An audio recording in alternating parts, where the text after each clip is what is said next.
They say the truth cuts sharper in the mountains, like the thin air at altitude.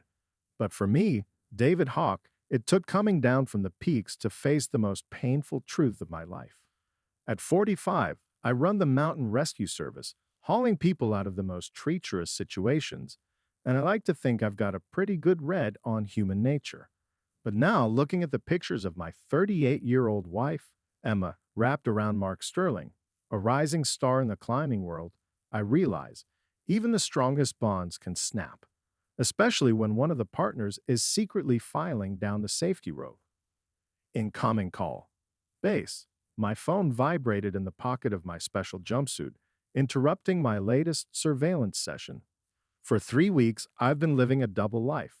By day, a respected rescuer. By night, a private investigator tailing my own wife. Every step she takes, every meeting, every glance, they all form a mosaic of betrayal. Dave, we've got an emergency on the south face. The dispatcher's voice is tight with tension. A group of hikers is stuck in a crevasse. The weather's turning nasty. I'm on my way. My reply is clipped. I stash the camera with the long-range lens in its case. The last picture on the display. Emma handing some kind of envelope to Mark next to his brand new SUV. Their fingers linger longer than necessary, and something in their posture speaks of more than just friendly camaraderie.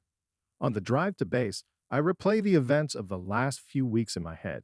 The first suspicions didn't come from concrete evidence, more from subtle shifts in Emma's behavior. She, always the homebody, suddenly developed a passion for climbing. Signed up for Sterling's group, that very same rising talent who's gearing up for an assault on one of the toughest routes in the region. Just want to understand your work better, honey, she'd said, packing her backpack for another training session. And me, like the last sap, I believed it, until I noticed the change in her expression whenever his name was mentioned. The way her cheeks would flush when a text came through on her phone. How she'd started wearing more revealing athletic gear for her classes. The rescue operation is on autopilot. Years of experience allow my body to act on its own while my mind is occupied with other things. I haul the stranded hikers out of the crevasse, give directions to the team, fill out reports. And inside, I'm seething with the realization of what I found out yesterday. Mark Sterling, 35 years old, winner of 3 regional climbing championships, rising star, the darling of the public and sponsors.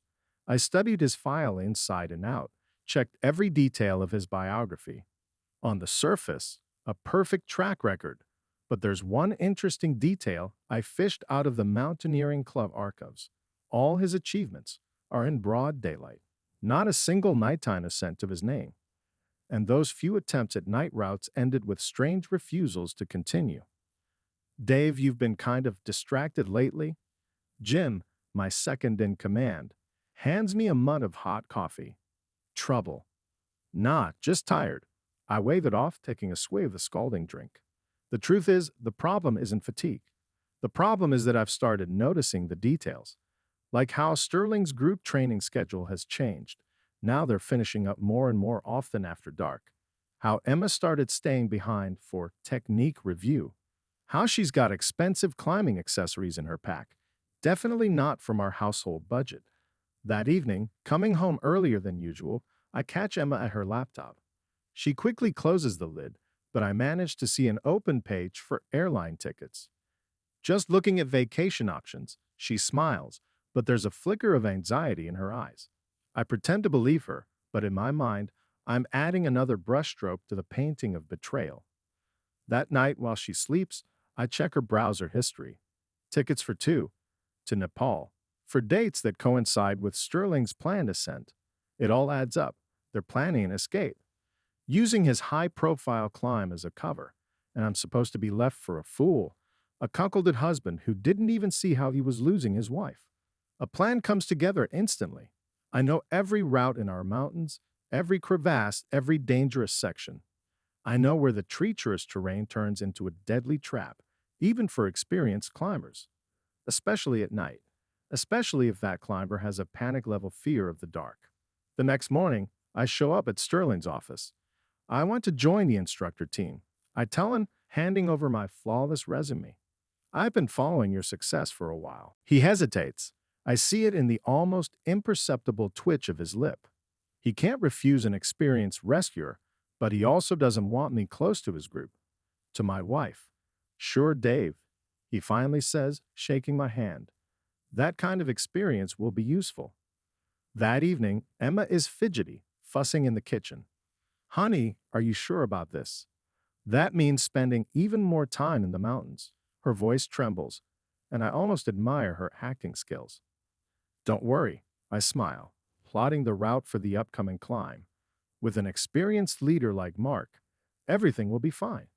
She doesn't see me mark that very crevasse on the map, narrow, treacherous with treacherously crumbling rocks. During the day, it's just dangerous. At night, it becomes a death trap, especially if someone intentionally leads the group there, choosing the wrong route. I'm so glad you guys will be working together, Emma whispers, hugging me before bed. And I think about how soon she'll have to choose to remain a faithful wife or go to Nepal alone. Because her lover is about to get a lesson he won't ever forget. If he survives, that is. In the mountains, the truth cuts sharper. Soon, they'll both find that out. The morning greeted us with a drizzling rain and low clouds clinging to the rocks. I watched Mark as he briefed the group, noting every gesture, every intonation. His confidence seemed almost unnatural, like an actor who'd carefully rehearsed the role of a professional climber. Emma stood a little to the side, pretending to check her gear, but I noticed her quick, furtive glances in his direction. This route requires extreme caution, Mark announced, theatrically adjusting his safety gear. Especially when crossing the North Ridge, Dave will be bringing up the rear. His experience as a rescuer will be useful. I prepared the first test the day before.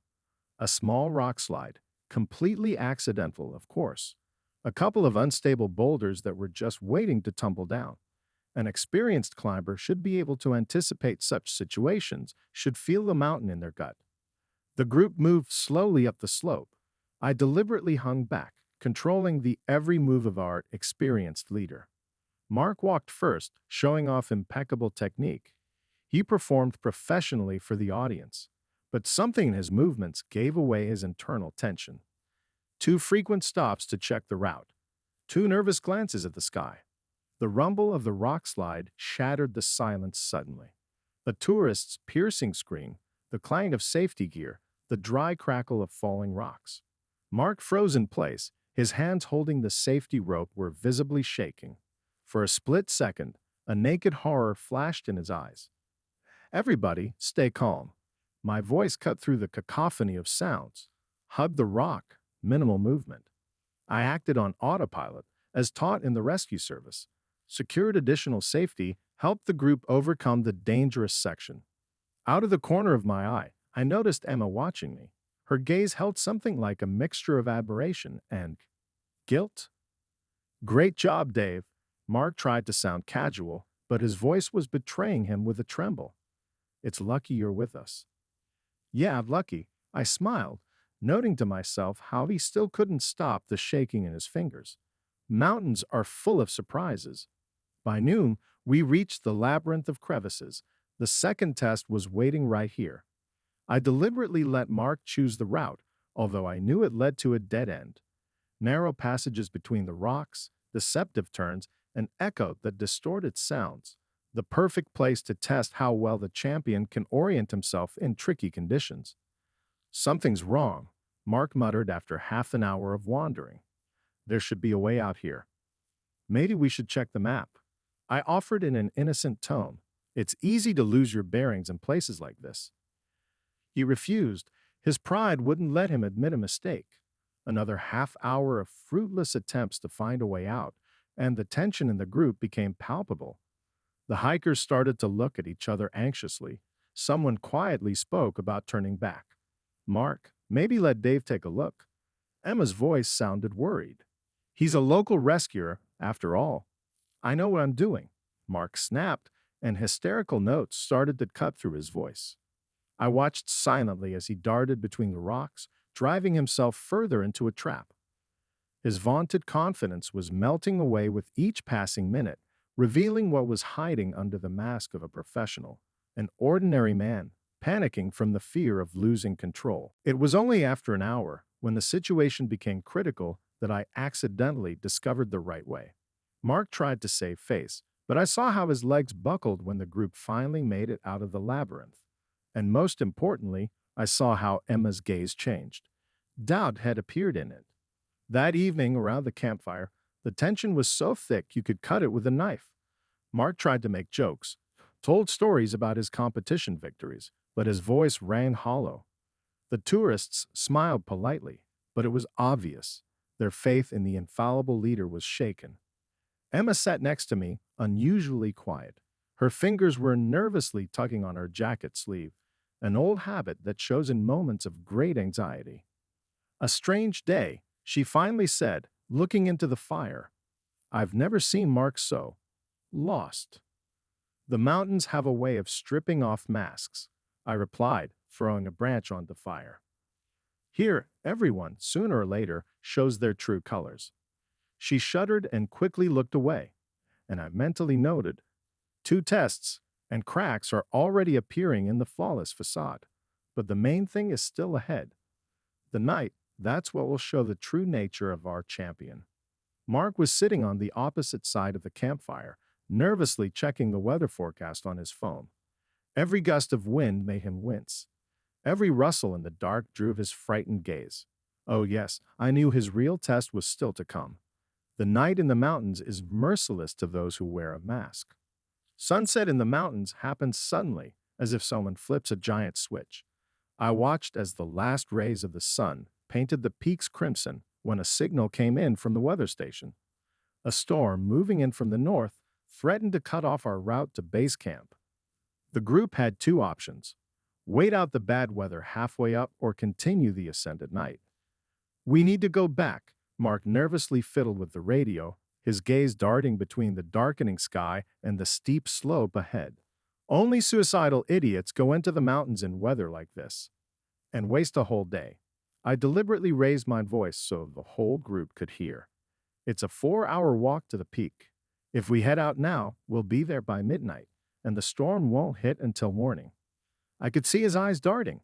Refusing the climb meant losing his reputation. Agreeing meant facing his greatest fear. His fingers, gripping his safety carabiner, were visibly trembling. Dave's right. Emma surprisingly backed me up. We're all tired, but it's better to finish the route now than freeze here all night. Mark looked at her like she'd just dealt him a personal insult. In the fading light, I noticed how his lips turned white, how sweat appeared on his brow despite the cold. Fine. He spat out through gritted teeth. But you, he poked a finger in my direction, you take full responsibility for the safety of the group. Darkness covered the mountains like a heavy blanket. The beams of headlamps snatched bizarre shadows from the gloom, turning familiar rocks into sinister silhouettes. Mark walked first, but his movements had lost their former confidence. Every step was an obvious effort. Attention! My shout cut through the night silence. There's a tricky section ahead. Double safety is required. This was the very crevasse that I had spotted at the beginning of the route. Narrow, with treacherously crumbling rocks, it required impeccable technique even during the day. And at night, Mark froze at the edge. His headlamp was darting across the walls of the crevasse like a cornered animal. Maybe we should look for a detour. His voice trembled treacherously. A detour will take at least 3 hours. I approached, feeling his body tense up. The storm won't wait for us. At that moment, one of the hikers slipped. His scream echoed off the rocks. The safety rope tightened in Mark's hands. And then, what I've been waiting for, happened. Our experienced leader froze in a stupor. Hold him. Emma rushed to the edge. Mark, pull the rope. But Mark seemed to have turned to stone. His eyes, white with terror, stared blankly into the darkness. His fingers, white from the tension, couldn't hold or release the rope. Get out of the way. I pushed him with my shoulder, taking control of the situation.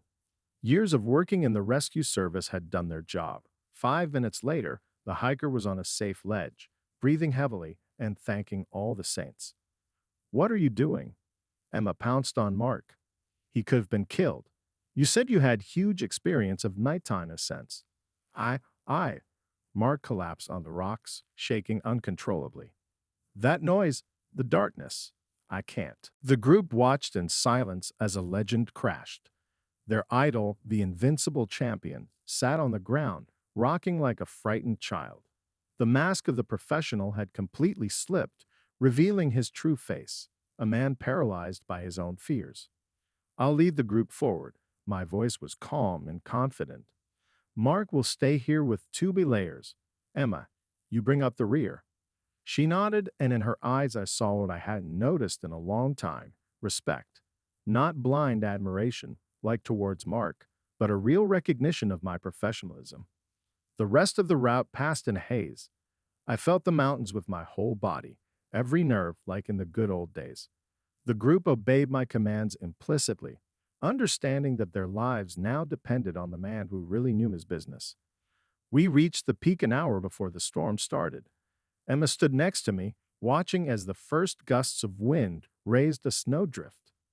I was such a fool, she whispered, and her words were carried away by the wind. I fell for the pretty packaging, the big words. I was silent. Below, in the light of emergency lamps, two belayers were trying to bring Mark back to his senses, who still couldn't make himself move. His climbing career ended that night. No one will trust their life to a man who falters in the face of real danger. And somewhere there, behind the clouds, a storm was gathering, ready to teach another lesson to those who dared to challenge the mountains. But that would be a different story. The morning after the nighttime climb was unnaturally quiet. Mark didn't show up for the group meeting. He'd suddenly taken ill, but I knew he was plotting something. People like that don't know how to lose with dignity. The humiliation he'd suffered that night demanded revenge, and it wasn't long in coming. Dave, take a look at this. Jim, my second in command of the rescue service, handed me a printout of the weather report. Something doesn't add up here. The official forecast says there's a safe window for the climb, but my sensors are showing a powerful cyclone approaching. I studied the data carefully. The trace of falsification was obvious. Someone had deliberately tampered with the weather station readings for our route, and this someone clearly had access to the weather forecasting system. Mark's planned an ascent through the North Pass. Jim continued. Says the weather's perfect. He's already gathered a group. Through the north. I went cold. At this time of year, that's nothing but avalanche-prone slopes, especially with a cyclone on the way. Exactly. And you know what's strange? He's fully equipped himself, took oxygen tanks, extra gear, but told the group it's just a normal training run. The picture was crystal clear. Mark was setting a trap for us. Lure the group into a dangerous zone, leave himself under a convenient pretext, leaving us to face the elements. The perfect revenge. No direct evidence, just an accident caused by unpredictable weather. Where's Emma? I asked, already knowing the answer. In the group. She volunteered herself. Of course she volunteered. Mark knew. I wouldn't leave my wife in danger, which meant I'd definitely go with the group right into his trap. The ascent began at dawn. Mark was unusually lively, even cheerful. Too cheerful for a man who'd suffered a humiliating defeat the day before. I noticed him discreetly checking his personal gear kit. All the best, the most reliable stuff. In the middle of the route, the sky began to fill with ominous clouds. The wind intensified, turning the snow flurries into sharp, icy needles. The group got nervous, but Mark led confidently towards the pass. Maybe we should turn back. Emma's voice trembled from the cold and fear. It looks like the start of a blizzard. Don't worry, honey. Mark smiled, that very smile that made my insides turn. I've calculated everything. Yes, he had calculated. Calculated the time when the cyclone would cover the pass. Calculated how the storm would act on the exposed slope. Calculated everything except one thing, my experience as a mountain rescuer. Group, halt. My voice cut through the howling wind. We're taking the lower traverse. Immediately. But the terrain there is tricky. Mark started. Shut up. For the first time, I let my anger break through. You deliberately faked the forecast. deliberately led the group through an avalanche-prone slope. You've got, I pointed a finger at his backpack, a full storm protection kit, and the group. A heavy silence fell. Even the wind seemed to hush, letting people realize the full horror of the situation. Is that true, Mark? Emma looked at him with her eyes wide with terror. You, you planned to. He didn't answer. Instead, he turned sharply and dashed up the slope. Cursing everything in the world, I rushed after him. I shouted to the others to descend along the specified route. A rescue team called by Jin would meet them there. The chase in the conditions of the oncoming blizzard was madness. But I knew, if I let him get away now, he'd come up with something else. Something more sophisticated and dangerous. Mark was running like a hunted animal, not paying attention to the route. That was his fatal mistake. He didn't notice the cornice. The deceptively solid crust of snow broke under his weight, and he fell, miraculously grabbing onto a ledge. Help! His scream barely broke through the roar of the wind. Dave, for God's sake. I crawled to the edge, assessing the situation. Mark was hanging over the abyss, his fingers slowly slipping off the icy ledge. One move from me could save him, or not. Admit it, my voice was calm, like never before. Admit that you slept with my wife, that you planned to get rid of me. No, I swear no, it's all lies. I loosened my grip slightly. His eyes widened in horror. Last chance, Mark. The truth or death. Yes, yes, damn it, he sobbed. We were planning to run away together, after an accident with you. I looked silently into his eyes. A primal horror was splashing there, the horror of a man who had looked into the abyss of his own soul. And then I pulled him up. Slowly, methodically, professionally. Because there are things more important than revenge, more important than betrayal, more important than personal grievances. The blizzard caught us on the way down, but I knew exactly where to go. These mountains had been my home longer than Emma had been my wife. We made it to a safe place just in time to see the rescue helicopter picking up the rest of the group. Emma was waiting below. Her gaze darted between me and Mark, a look of tormenting shame frozen on her face. You saved him, she didn't ask but stated. After everything I didn't save him for you. I looked her in the eye. And not for him, but for myself. Because there's a line you can't cross, even when you really want to. A few months later, I learned that Mark had died in strange circumstances on some simple route. They said he fell on a flat section. That happens when a person is haunted by the demons of the past. And Emma, well, the divorce papers were already waiting for her signature. In the mountains, everything is simple. You either hold the altitude or you fall. There's no in between.